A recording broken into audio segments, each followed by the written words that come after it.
پہلے سے بنائے گئے پلان پر عمل کرتا ہے۔ وہ فوراً مارکس کو ٹارچ دیتا ہے اور اسے فلیئر راکٹ چلانے کے لیے کہتا ہے جو انہوں نے پہلے ہی گھر میں دور ایک جگہ لگا رکھا تھے۔ مارکس تیزی سے وہاں پہنچ کر راکٹ چلا دیتا ہے۔ ادھر ایولین اوپر والے فلور کے باتھ روم میں پہنچ جاتی ہے۔ وہ شدید تکلیف میں ہوتی ہے اور اب بچے کو مزید روکنا مشکل نہیں ناممکن ہوتا ہے۔ جیسے ہی وہ بچے کو جنم دینے والی ہوتی ہے، ایولین کو سمجھ آ جاتا ہے کہ اب زندہ بچنا ناممکن ہے۔ اسی لمحے مارکس فلیئر راکٹ چلا دیتا ہے جس سے آسمان سے تیز آواز اور روشنی پھیل جاتی ہے۔ اس آواز کو سنتے ہی مونسٹر ایولین کو چھوڑ کر پوری رفتار سے اس آواز کی طرف بھاگ جاتے ہیں۔ اس لمحے درد کو برداشت نہ کر پاتے ہوئے ایولین زور سے چیخ پڑتی ہے، مگر اس کی آواز فلیئر راکٹ کے شور میں دب جاتی ہے۔ فلیئر کی روشنی اور آواز دور سے ریگن بھی دیکھ لیتی ہے۔ وہ فوراً گھر کے طرف روانہ ہو جاتی ہے۔ کچھ دیر بعد لی بندوق لے کر گھر کے اندر داخل ہوتا ہے۔ وہ سیڑھیوں پر خون کے نشانات دیکھتا ہے۔ نشانات کا پیچھا کرتے ہوئے وہ باتھ روم تک پہنچ جاتا ہے۔ اندر جا کر وہ دیکھتا ہے کہ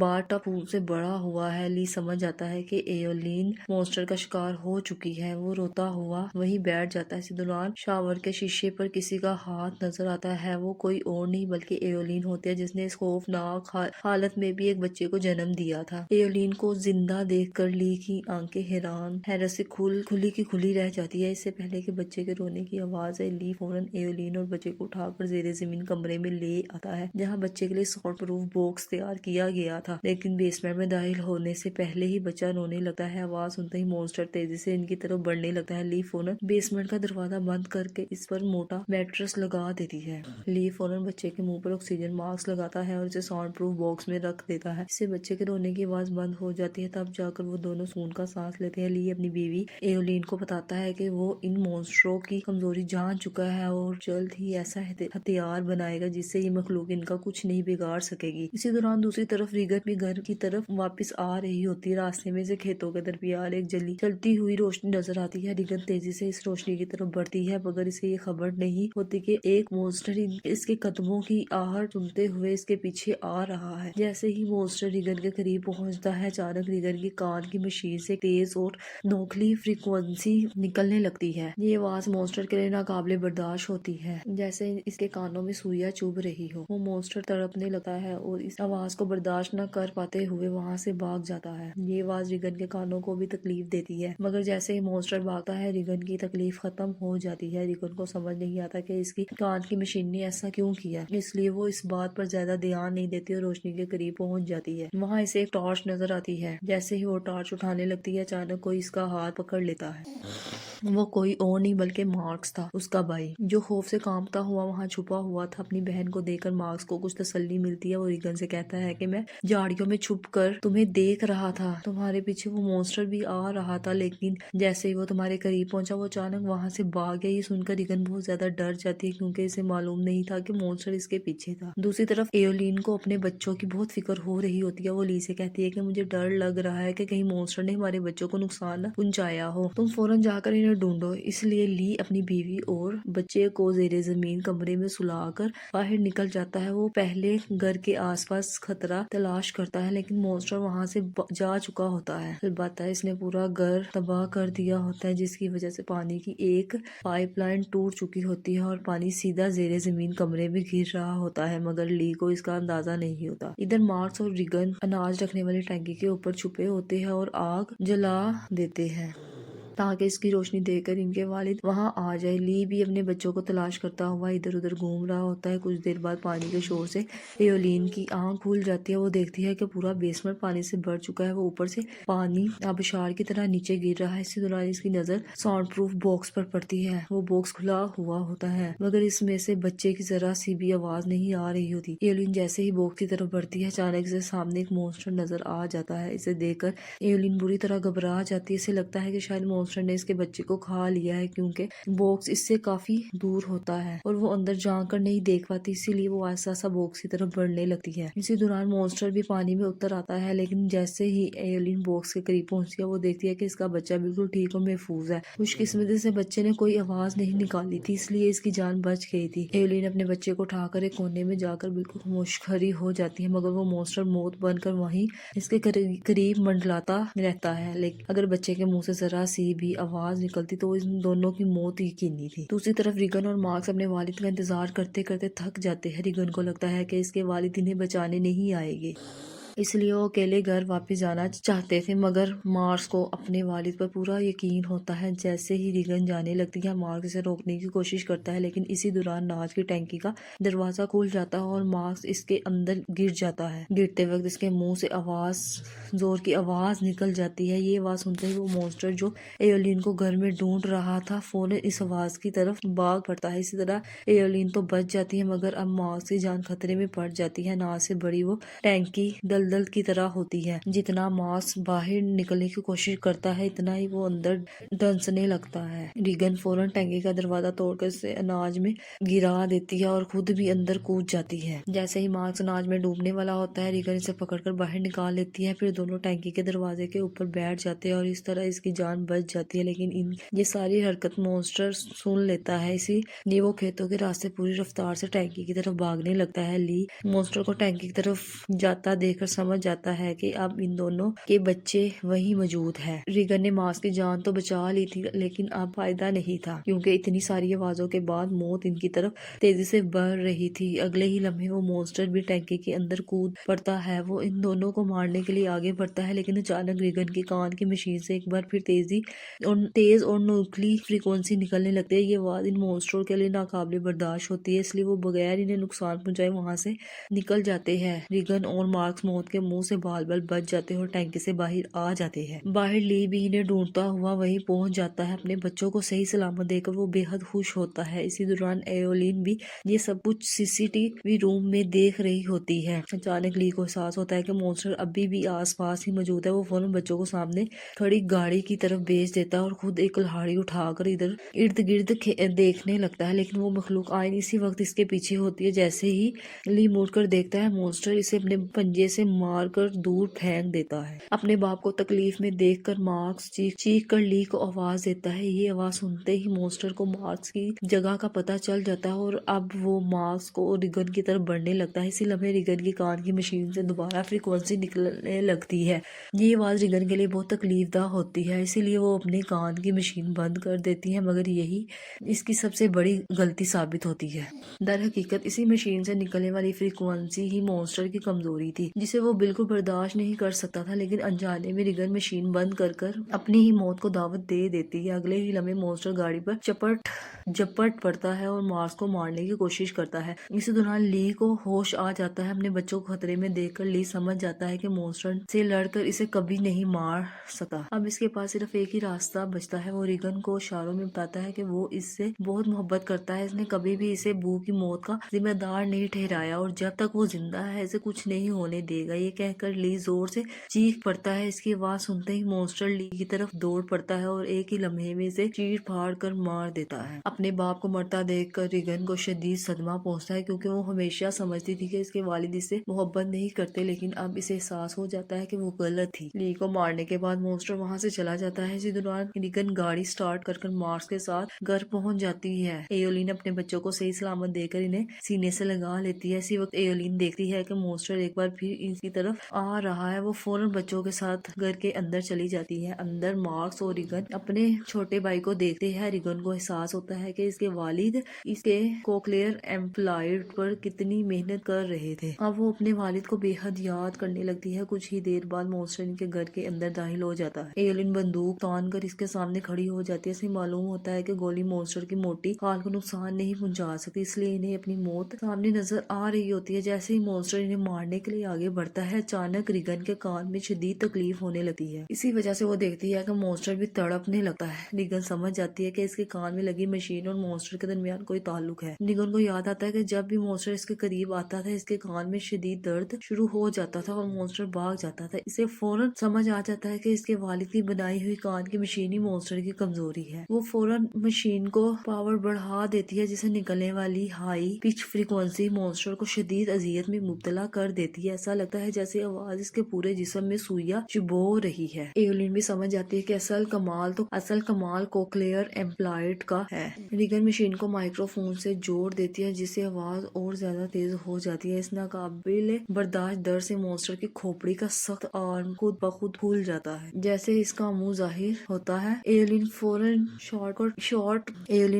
شارٹ گن سے اس کے منہ پر فائر کر دیتی ہے۔ مونسٹر کی کھوپڑی غبارے کی طرح پھٹ جاتی ہے اور وہ مر جاتا ہے، لیکن خطرہ ابھی بھی نہیں ختم ہوتا۔ گولی کی آواز سن کر اس علاقے میں موجود 2 اور مونسٹر بھی اس کی طرف بڑھنے لگتے ہیں، مگر اب ایولین اور ریگن کو ان کی کمزوری معلوم ہو چکی تھی۔ ریگن مائکرو فون کا والیوم فل کر دیتی ہے اور ایولین بندوق تیار کر لیتی ہے۔ اس کے ساتھ یہ کہانی ختم ہو جاتی ہے۔ اگر آپ کو ویڈیو اچھی لگی ہو تو ہمارے چینل کو سبسکرائب کریں اور ویڈیو کو لائک ضرور کریں، اور اگر آپ اس مووی کا سیکنڈ پارٹ چاہتے ہیں تو کمنٹس میں پارٹ 2 ضرور لکھیے گا۔